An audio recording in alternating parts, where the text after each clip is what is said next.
ছাত্র অনুসারে মায়ের বাড়িতে দান করুন, আপনাদের এই দান বিফলে যাবে না।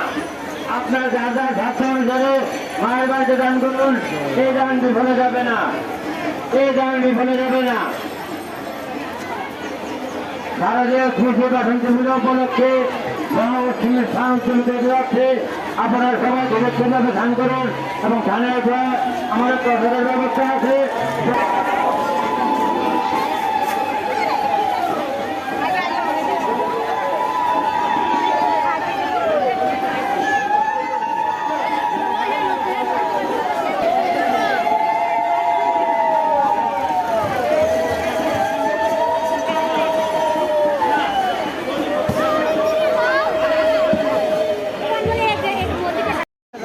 শ্রী মায়ের বাড়ি উন্নয়নের জন্য এখানে রাধাকৃষ্ণ মন্দির আছে, দুর্গা মন্দির আছে, সার্বিক উন্নয়নের জন্য মহাদেব আছে। আপনারা সার্বিক সহযোগিতা করবেন।